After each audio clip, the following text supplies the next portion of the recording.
Simple and ಟೇಸ್ಟಿಯಾಗಿ ಶಾವಿಗೆ ಉಪ್ಪಿಟ್ಟು ಹೇಗೆ ಮಾಡೋದು ಅಂತ ನಾನು ತೋರಿಸ್ತಾ ಇದ್ದೀನಿ.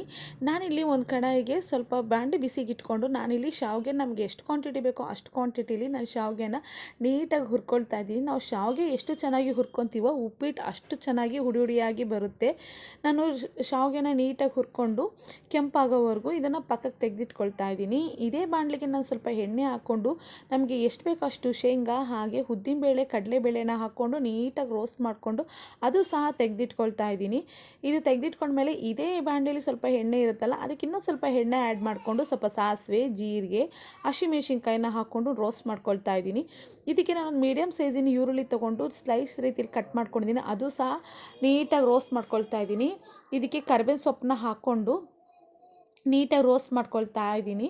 ಕರಿಬೇವು ಸೊಪ್ಪು, ಈರುಳ್ಳಿ, ಹಸಿಮೆಣಸಿನ್ಕಾಯಿ, ಇದಕ್ಕೆ ನಾನೀಗ ಸಾಲ್ಟ್ನ ಸೇರಿಸ್ಕೊತಾ ಇದ್ದೀನಿ. ನನಗೆ ರುಚಿಗೆ ಎಷ್ಟು ಬೇಕೋ ಅಷ್ಟು ಉಪ್ಪನ್ನ ನಾನು ಈಗಲೇ ಸೇರಿಸ್ಕೊಂಡು ನೀಟಾಗಿ ರೋಸ್ಟ್ ಮಾಡ್ಕೊತಾ ಇದ್ದೀನಿ. ಈರುಳ್ಳಿ ನೀಟಾಗಿ ರೋಸ್ಟ್ ಆಗಿದ ತಕ್ಷಣ ನಾನು ಇಲ್ಲಿ ಬಿಸಿನೀರು ಕಾಯಕ್ಕೆ ಇಟ್ಟಿದ್ದೆ. ನಾನು 2 ಗ್ಲಾಸ್ ಬಿಸಿನೀರನ್ನ ಹಾಕ್ಕೊಂಡು ನೀಟಾಗಿ ಕುದಿಸ್ತಾ ಇದ್ದೀನಿ. ಬಿಸಿನೀರು ಹಾಕೋದ್ರಿಂದ ಜಲ್ದಿ ಕೂಡ ಶಾವಿಗೆ ಉಪ್ಪಿಟ್ಟು ಆಗೋಗುತ್ತೆ, ಟೈಮ್ ಹಿಡಿಯೋದಿಲ್ಲ. ನೀರು ಫಸ್ಟೇ ಕಾದಿರೋದ್ರಿಂದ ನೋಡಿ ನೀರು ಚೆನ್ನಾಗಿ ಕಾದಿತ್ತು. ಇದಕ್ಕೆ ನಾನು ಹುರ್ಕೊಂಡಿರುವಂಥ ಶಾವಿಗೆನ ಸೇರಿಸ್ಕೊತಾ ಇದ್ದೀನಿ. ಒಂದೇ ಸತಿ ಸುರಿಯೋದಕ್ಕಿಂತ ನೋಡಿ ಕ್ವಾಂಟಿಟಿನ ಶಾವಿಗೆ ಹಾಕ್ಕೊಂಡ್ರೆ ಶಾವಿಗೆ ಉಪ್ಪಿಟ್ಟು ಉದುರಾಗಿ ಬರುತ್ತೆ. ಇಲ್ಲಾಂದರೆ ನೀರು ಜಾಸ್ತಿ ಆಗಿಬಿಟ್ರೆ ಮೆತ್ತಗಾಗುತ್ತೆ, ಇಲ್ಲಾಂದರೆ ತುಂಬ ಇದಾಗಿಬಿಟ್ರೆ ತುಂಬ ಗಟ್ಟಿ ಆಗುತ್ತೆ. ಈ ಕಡೆ ಗಟ್ಟಿನೂ ಇಲ್ಲ ಮೆತ್ತಗೂ ಇಲ್ಲಂಗೆ ಮೀಡಿಯಮ್ ಹದದಲ್ಲಿ ನಾವು ಶಾವಿಗೆ ಉಪ್ಪಿಟ್ಟನ್ನ ಮಾಡ್ಕೋಬೇಕು.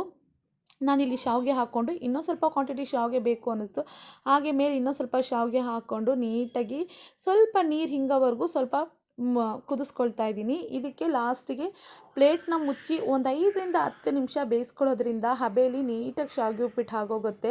ನೋಡಿರಿ ಎಷ್ಟು ಚೆನ್ನಾಗಿ ಶಾವಿಗೆ ಉಪ್ಪಿಟ್ಟು ಉದ್ರಾಗಿ ತುಂಬ ಚೆನ್ನಾಗಾಗಿತ್ತು. ಶಾವಿಗೆ ಉಪ್ಪಿಟ್ಟು ತುಂಬ ಈಸಿಲಿ ಆಗೋಗುತ್ತೆ, ಜಾಸ್ತಿ ಟೈಮ್ ಕೂಡ ತೊಗೊಳ್ಳೋದಿಲ್ಲ.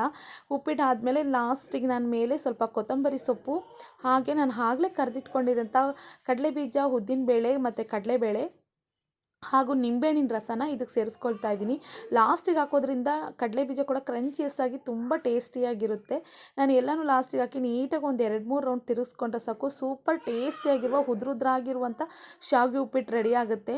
ಈ ಥರ ನೀವು ಒಂದ್ಸತಿ ಟ್ರೈ ಮಾಡಿ, ನಿಮಗೆ ಇಷ್ಟ ಆಗುತ್ತೆ. ನಿಜವಾಗ್ಲೂ ಹುಡಿಯಾಗಿರುತ್ತೆ, ಟೇಸ್ಟ್ ಕೂಡ ಅಷ್ಟೇ ಚೆನ್ನಾಗಿರುತ್ತೆ, ಬಟ್ ಜಲ್ದಿ ಕೂಡ ಆಗೋಗುತ್ತೆ. ಇದಕ್ಕೆ ಜಾಸ್ತಿ ಟೈಮ್ ಕೂಡ ತೊಗೊಳ್ಳೋದಿಲ್ಲ. ನೋಡಿ ಸೂಪರ್ ಟೇಸ್ಟಿಯಾಗಿರುವಂಥ ಹುಡಿಯಾಗಿರುವಂಥ ಶಾವಿಗೆ ಉಪ್ಪಿಟ್ಟು ರೆಡಿ. ಮೇಲೆ ಸ್ವಲ್ಪ ಕೊತ್ತಂಬರಿ ಸೊಪ್ಪಾಗಿ ಗಾರ್ನಿಷ್ ಮಾಡಿಕೊಂಡ್ರೆ ಸೂಪರ್ ಆಗಿರುತ್ತೆ ಶಾವಿಗೆ ಉಪ್ಪಿಟ್ಟು. ಇನ್ನೂ ನನ್ನ ಚಾನಲ್ನ ಯಾರು ಸಬ್ಸ್ಕ್ರೈಬ್ ಮಾಡಿದ್ರೆ ನೋಡ್ತಾ ಇದ್ದೀರೋ ಪ್ಲೀಸ್ ಸಬ್ಸ್ಕ್ರೈಬ್ ಮಾಡಿ ನೋಡಿ, ಪ್ಲೀಸ್ ಸಪೋರ್ಟ್ ಮಾಡಿ. Thank you. ಸಿಗ್ತೀನಿ ನೆಕ್ಸ್ಟ್ ವ್ಲಾಗಲ್ಲಿ.